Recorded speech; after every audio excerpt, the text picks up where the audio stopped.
man la Penda Ba maa ngi dëkk département de Kër Massar nekk première vice-présidente des aînés dont Alassane Thioune nekk sama président ak yeneen membres yi ñu àndal di liggéey. waaw tey la ñu am janoog taskatu xibaar yi parce que dafa am loo xamante ni daf ñu yëngal te lu yëngu lu ne la ko yëngal ko ëpp doole balaa ñu ñuy ëpp doole nag dañoo bëgg a taxaw wax li nga xamante ne moom la ñu def ba tax ñu taxaw war a wax loolu.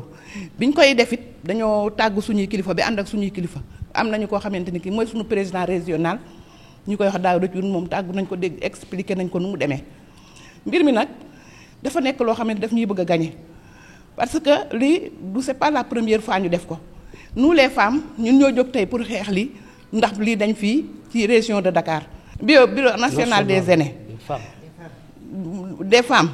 léegi ñoom bi ñu woowee 4 personnes la ñu woo chaque département de Kër Massar nag dañ ko laissé en rade ak bu Rufisque boolewuñ ñu ci loolu tax ñu jóg pour laaj ba xam lu tax ñoom ñu def loolu jël nañu région yépp ba mu des ñun rek Tëngéej ak Kër Massar. ndax jot nañ leen benn explication lu waral loolu. jotuñu ñoo expliquer dara dañ ñu woo rek ñu ñëw fekk bind nañu seen bureau ba pare ba teg rappel seen bureau suñu kanam te waxuñu ñu daal lu tax ñu def ko. léegi nag ñun ñu toog xam ne lii bu yàggee ñun day gën a mujj fu du neex rek moo tax ñu woote pour wax ko ne li mu def du yoon. li ñu suñu taxawaay mooy bureau boobu ñu installé amul ci statut bi bureau des femmes amu ci bu fekkonte ne ñoom dañoo def seen commission des femmes taxaw woote def la ñuy def ñun dinañ mën a wax ne ñii dañ ñu boddi laissé ñu arabe léegi nag boo gisee ñu koy wax li ñu ko def dañu def ñu leer ni lii bu nekkoon bureau la tamit ñun duñ ci bokk ñoom dañu taxaw pour liquider Kër Massar ak Rufisque te loolu ñun duñ ko nangu noonu la demee bureau boobu ñu def amul ça fait pas partie dans les statuts yi nekku ci loolu moo waral ñu taxaw tey jii pour dénoncer loolu pour àdduna yépp xam ne li ñu def du noonu. et que loolu ñun amuñu ci lu ñu leer waa ndax ñoom tànn nañu ci seen département yi ñu bëgg a tànn na ay nitam tànn ay xaritam andi ñëw monter leen lam leen di monter ba pare bu ëllëgee ñooñu lay woowaat ñun nag bu fekkente ne woowaat na ñooñu du ñu woo ndax li tax du ñu woo mooy. ñamu tànn ba mu leen di tànn ñun ñu ngi toog moom moo ñu woo mu ne département bu nekk nañu indi 4 personnes ñun indi nañu ko département bu nekk 4 personnes sunu 4 personnes kenn tudd ci kenn muñ ci tuddoon kenn rek kon baa ñu tudd kenn Rufisque ñu mën a xam ni ñi boo diwuñu ñaari département yooyu mais loolu ñu def teguñu ko ci yoon. mais kon vote amul woon dara amul. vote amul dara amul danoo ñëw rek fekk mu bind listam di rappel togg ay añam taaj. consensus amu fa dara amu fa.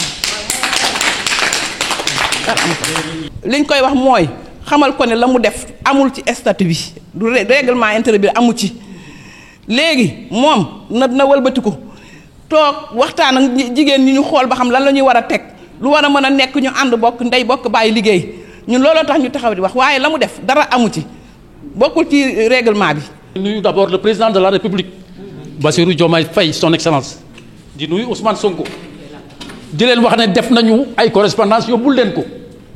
pour ñu yëg li ñu fi taxaw tey ñu ngi leen di gërëm di leen ñaanal yàlla yéen bu woyof comme ñoo ne nag jubbanti nañu jubbanti suñu conseil national des aînés bi ndax am na problème ñun waa Kër Massar nekk département bu yàggul dañoo boddi te neexuñu te dañoo bokk ci Sénégal bokk ci réew mi lépp lu ñu def boolewuñu ci billet Makka jaar na fi ñu ngi suy séddale bukki ñu ñëw fi encore ay voyage ñu koy dégg waaye kenn mësu ñoo woo boolewuñu ci dara. comme mandat bu njëkk ba ci Pikine lañ bokkoon léegi nag dañu am sunu département bopp am sunu président muy Alassane Thioune wekku ci Daouda Thioune le président régional xeexuñu kenn xuloowuñu kenn waaye dañoo bokk ñu boole ñu ci li ñu bokk loolu mooy dëgg ñun nag lii la ñu njëkk a def en attendant les événements am na yeneen action yu ñu war a def duñ ko bàyyi nag parce que lu jot na di laaj Diomaye Faye na auditer d'abord le conseil national des aînés de 2019 à 2024 ndax subvention ya fay dugg xamuñu ko.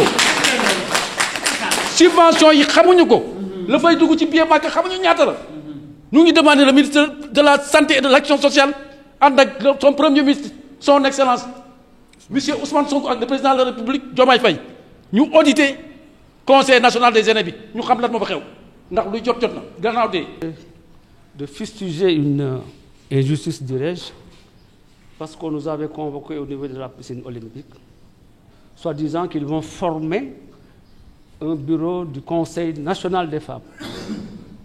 Ce bureau n'existe pas parce que le statut est là. D'après les textes, c'est un comité national et non un conseil national des aînés, parce que dans un conseil, on ne peut pas avoir 2 conseils à la fois. C'est par la suite qu'ils ont voulu instaurer un bureau dont vraiment je ne saurais vous le dire, parce qu'il n'y avait aucun consensus du moins. La présidente, elle est assise comme une maîtresse dans sa classe pour appeler des gens, pour leur demander d'étaler leur profil et de dire je m'engage comme quoi qu'ils sont élus par consensus. Et un consensus, je crois qu'il faut appeler tous les départements. Et par la suite, ils ont mis en rade le département de Keur Massar et de Rufisque.